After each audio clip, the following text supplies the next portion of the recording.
Quentin Tarantino once called Alan Dean Foster the king of movie novelizations, and it's a fair description. Most famously, Foster wrote the first ever Star Wars novel, a novelization of the original film, which was released much earlier than the big screen version in November 1976. Later, Foster would novelize other important science fiction movies, including Alien and its first two sequels, Star Trek the Motion Picture, Outland, The Thing, and Starman. While novelizations are often thought of as one of the most low-brow forms of writing, Foster elevated the genre with his strong SF background and ability to expand upon scripts with additional detail. However, Foster has done far more in his long career than merely rework scripts into books. He has a very extensive catalogue of SF works under his belt, most notably in his Humanx Commonwealth universe, which centres on an alliance between humans and the intelligent insectoid species the Thranx. Midworld, published in 1975, is a superb standalone novel in this setting, albeit one which doesn't feature the Thranx. Instead, it's set on a nameless, verdant and hostile jungle planet, which is home to the descendants of humans left stranded by a starship crash many decades earlier. In the book, Foster tells an enthralling story within a brilliantly realised and convincing setting. This is an SF novel which will particularly appeal to those who enjoy stories rooted in biology and ecology, and it was a very clear influence on James Cameron's mega-hit movie Avatar. Stick around to the end to get more information on this intriguing connection. In the meantime, this review covers what makes Midworld so special, and such a good entry point into Foster's body of work.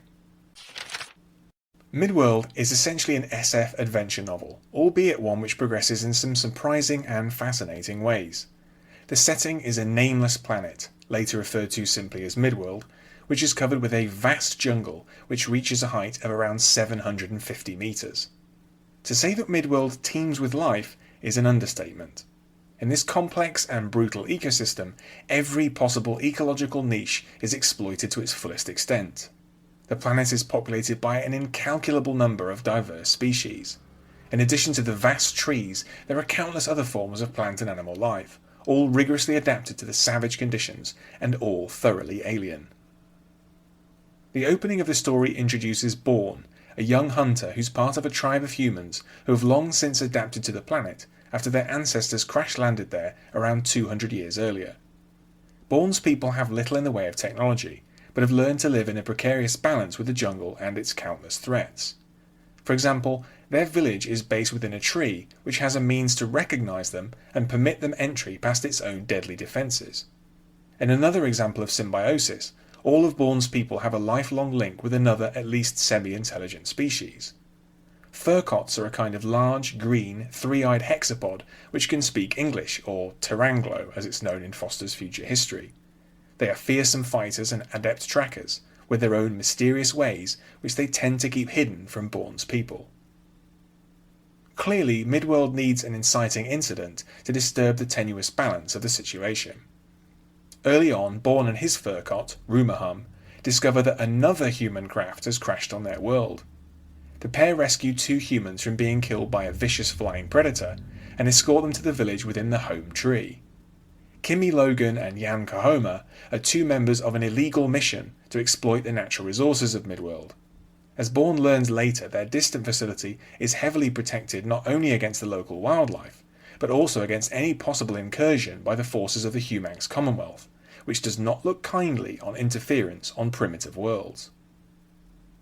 While there are some subplots, such as Bourne's rivalry with another hunter named Losting, the story that follows is largely to do with Bourne's effort to escort Logan and Kahoma to the facility. The journey takes them far further away from the village than any of Bourne's people have ever travelled. The village is based on the third of 7 layers of the jungle, and the epic journey to the base requires Bourne, Losting, Logan and Kahoma to travel through other layers that are deadlier still. A huge strength of Midworld is Foster's ability to create a huge range of brilliantly gruesome and deadly creatures that continually threaten the group. They confront something that looks like a pineapple with 16 legs, the vast silver slith that pursues them all the way down to the surface, and seemingly infinite armies of ant-like predators, the Akadi. There are even floating predators that camouflage to disguise themselves as the sky in order to ensnare their prey.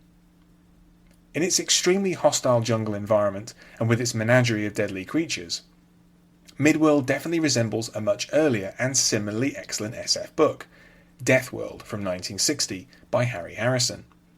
The term Deathworld, popularised by Harrison's novel, has become a kind of general term for incredibly deadly worlds in SF, and Midworld definitely fits that category. In other ways, Midworld resembles Ursula K. Le Guin's brilliant short novel The Word for World is Forest from 1972. Both feature a verdant planet populated by human-like aliens and being stripped of their resources by a heavily armed human force. But was Midworld an influence on Avatar, as has been claimed? It seems extremely likely that it was, because the similarities are almost too many to list. Bourne's people resemble the Na'vi aliens, except that they're more human-like. Their lifestyle, in which they take nothing away from their world that they do not somehow return, seems to have been a clear inspiration as well. Both Bourne's people and the Na'vi use the term home tree to describe the vast tree in which they have a village. While technically a moon rather than a planet, Avatar's setting of Pandora, or at least its jungle regions, are very similar to Foster's description of Midworld. Perhaps most significantly, both Midworld and Pandora have a kind of natural gestalt supermind in which all organisms are connected, and into which the dead are apparently subsumed. James Cameron wrote his first ever script for what would become Avatar in around 1976, shortly after Midworld was published in 1975. In any case, Midworld is an excellent novel, which proves that Alan Dean Foster was and remains far more than just a writer of movie novelizations. While the setting is the most memorable part of the book, Foster also tells an engaging and surprising story that sustains interest right up until the climax.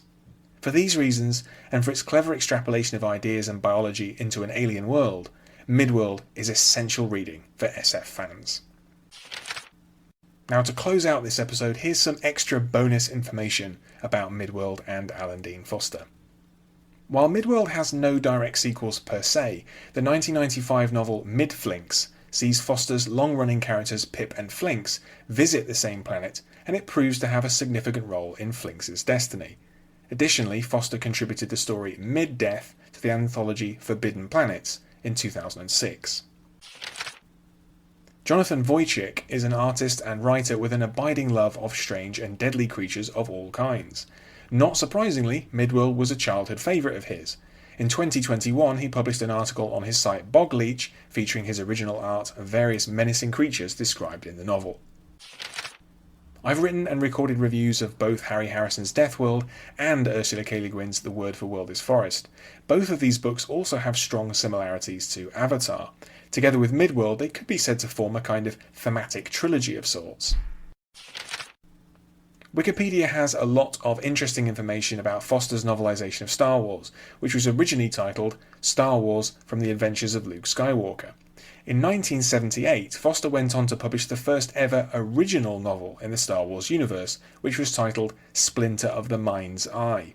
This was rendered non-canon by the release of The Empire Strikes Back in 1980, and is now considered one of the starting points of the Star Wars expanded universe. The largest share of novels in the Humanx Commonwealth universe is the Pip and Flinx books mentioned previously. 15 books were published between 1973 and 2017. Additionally, there have been 11 standalone Commonwealth novels, the 3 books of the Icebreaker trilogy, and a trilogy about the founding of the Commonwealth, published between 1999 and 2002. Happily, much of Foster's work, including Midworld, has been republished in ebook form by the UK publisher Gallant as part of their SF Gateway range. You'll just have to put up with the cheapjack stock photo covers.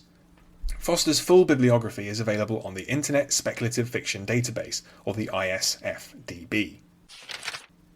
Finally, Foster's website is charmingly old-fashioned and contains a lot of information about his work, including the various planets and peoples of the Humanx Commonwealth and beyond.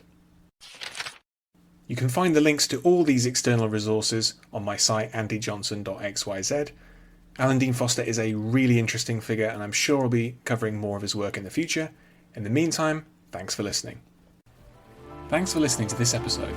You can find more of my writing in text and audio form at my site andyjohnson.xyz. You can also find me on Twitter at andyjohnsonuk, and you can support me at patreon.com/andyjohnson. Catch you next time.